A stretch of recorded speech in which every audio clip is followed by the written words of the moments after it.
ପିଲାମାନେ ଛନ୍ଦ ପ୍ରସଙ୍ଗ ଆଲୋଚନା କରିସାରିଲା ପରେ ଏହାର ପ୍ରଶ୍ନାବଳୀର ପ୍ରଶ୍ନଗୁଡ଼ିକୁ ଦେଖିବା। ପ୍ରଥମ ପ୍ରଶ୍ନ, ଛନ୍ଦ କାହାକୁ କହନ୍ତି? ପଦ୍ୟ ବା କବିତା ରଚନାରେ ନିର୍ଦ୍ଦିଷ୍ଟ ନିୟମ ବା ଶୈଳୀକୁ ଛନ୍ଦ ବୋଲି କୁହାଯାଏ। 2 ନମ୍ବର ପ୍ରଶ୍ନ, ଯତିପାତ କାହାକୁ କୁହାଯାଏ? ଛନ୍ଦର ନିୟମ ଅନୁସାରେ ରଚିତ ହୋଇଥିବା କାବ୍ୟ କବିତାକୁ ଗାନ କଲାବେଳେ ତାର ପାଦର ନିର୍ଦ୍ଦିଷ୍ଟ ଅକ୍ଷର ଉପରେ ବିଶ୍ରାମ ନେବାକୁ ହୋଇଥାଏ। ଏହି ବିଶ୍ରାମ ବା ଶ୍ୱାସଘାତକୁ ଯତିପାତ ବୋଲି କୁହାଯାଏ। ପର ପ୍ରଶ୍ନ ହେଉଛି, ପ୍ରାଚୀନ କାବ୍ୟକୁ ଛାନ୍ଦ କାବ୍ୟ କାହିଁକି କୁହାଯାଏ? ଉତ୍ତର ରହିବ, ପ୍ରାଚୀନ କାବ୍ୟଗୁଡ଼ିକ ବିଭିନ୍ନ ପ୍ରକାର ଛନ୍ଦରେ ରଚିତ ହୋଇଥିବାରୁ ତାକୁ ଛାନ୍ଦ କାବ୍ୟ ବୋଲି କୁହାଯାଏ। 4 ନମ୍ବର ପ୍ରଶ୍ନ, ପାଦ କାହାକୁ କହନ୍ତି? କବିତାର ବା ପଦ୍ୟର ଧାଡ଼ି ବା ପଂକ୍ତିକୁ ପାଦ ବୋଲି କୁହାଯାଏ। 5 ନମ୍ବର ପ୍ରଶ୍ନ, ଛନ୍ଦକୁ ସାଧାରଣତଃ କେତେ ଭାଗରେ ବିଭକ୍ତ କରାଯାଏ? ଛନ୍ଦକୁ ସାଧାରଣତଃ 2 ଭାଗରେ ବିଭକ୍ତ କରାଯାଏ, ଗୋଟେ ମିତ୍ରାକ୍ଷର ଆଉ ଗୋଟେ ହେଉଛି ଅମିତ୍ରାକ୍ଷର ଛନ୍ଦ। 6 ନମ୍ବର ପ୍ରଶ୍ନ, ମିତ୍ରାକ୍ଷର ଛନ୍ଦ କେତେ ଭାଗରେ ବିଭକ୍ତ? ମିତ୍ରାକ୍ଷର ଛନ୍ଦ 3 ଭାଗରେ ବିଭକ୍ତ, ପୂର୍ଣ୍ଣ ମିତ୍ରାକ୍ଷର, ଅପୂର୍ଣ୍ଣ ମିତ୍ରାକ୍ଷର, ଏକାନ୍ତର ମିତ୍ରାକ୍ଷର। 7 ନମ୍ବର ପ୍ରଶ୍ନ, ଜଗନ୍ନାଥ ଦାସଙ୍କ ଭାଗବତ କେଉଁ ଛନ୍ଦରେ ଲିଖିତ? ଭାଗବତ ବାଣୀ ବା ଗୁଜ୍ଜରୀ। 8 ନମ୍ବର ପ୍ରଶ୍ନ, ଚୋଖୀ ଛନ୍ଦର ଲକ୍ଷଣ ଲେଖି ଗୋଟିଏ ଉଦାହରଣ ମାଧ୍ୟମରେ ବୁଝାଅ। ଚୋଖୀ ଛନ୍ଦର ଲକ୍ଷଣ କ'ଣ ରହିଛି? ଏହାର 4 ପାଦରେ ଗୋଟିଏ ପଦ ହୁଏ। ପ୍ରତି ପାଦର ଅକ୍ଷର ସଂଖ୍ୟା ସମାନ ନୁହେଁ, କିନ୍ତୁ ପ୍ରଥମ ଦ୍ୱିତୀୟ ପାଦର ଅକ୍ଷର ସଂଖ୍ୟା ହେଉଛି 29, ତୃତୀୟ ପାଦର ଅକ୍ଷର ସଂଖ୍ୟା ହେଉଛି 9, ଚତୁର୍ଥ ପାଦର ଅକ୍ଷର ସଂଖ୍ୟା ହେଉଛି 13।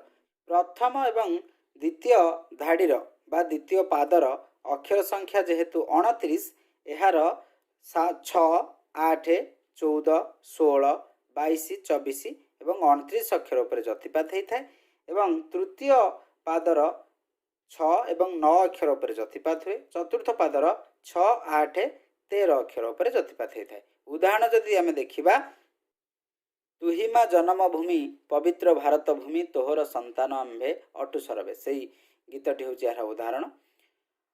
ତାପରେ ଦେଖିବା 9 ନମ୍ବର ପ୍ରଶ୍ନ, ସାରଳା ଦାସଙ୍କ ମହାଭାରତ କେଉଁ ବୃତ୍ତରେ ରଚିତ? ଆମେ ଜାଣିଛେ ସାରଳା ଦାସଙ୍କ ମହାଭାରତ ଦାଣ୍ଡି ବୃତ୍ତରେ ରଚିତ। 10 ନମ୍ବର ପ୍ରଶ୍ନ ଅଛି, ନିମ୍ନଲିଖିତ ପଦ୍ୟାଂଶ ଗୁଡ଼ିକର ଲକ୍ଷଣ ନିର୍ଦ୍ଦେଶ ପୂର୍ବକ ଛନ୍ଦର ନାମ ଲେଖ। କରେ ଅଛି, କ୍ଷମା ସାଗର ପିତବାସ, କ୍ଷମିଲେ ବଳରାମ ଦାସ। ଏହାର 2 ପାଦରେ ଏକ ପଦ ହୋଇଛି, ପ୍ରତି ପାଦର ଅକ୍ଷର ସଂଖ୍ୟା 9, ଆମେ ଜାଣିଲେ ନବାକ୍ଷରୀ ବା ଭାଗବତ ବାଣୀ ବା ଗୁଜ୍ଜରୀ। ଖରେ ଦେଲା, ଟୋପି ଟୋପି ଗୋପୀ ଚନ୍ଦନ ମଣ୍ଡି ଛନ୍ତିକି ସଜେ, ଟେକି ବାରେ ଚାହା ମଥୁରା ଦାଣ୍ଡେ ଗୋବିନ୍ଦ ବିଜେ। ଏହାର 2 ପାଦରେ ଏକ ପଦ ହୋଇଛି, ପ୍ରତି ପାଦର ଅକ୍ଷର ସଂଖ୍ୟା 16 ଅଛି। ଆମେ ଜାଣିଛେ ଯେଉଁ ଛନ୍ଦର 2 ପାଦରେ ଏକ ପଦ ହୁଏ, ପ୍ରତି ପାଦର ଅକ୍ଷର ସଂଖ୍ୟା 16, ତାହା ରାମକେରି ଛନ୍ଦ। ଗ ମଙ୍ଗଳେ ଅଇଲା ଉଷା, ବିକଚରା ଜୀବ ଦୃଶା।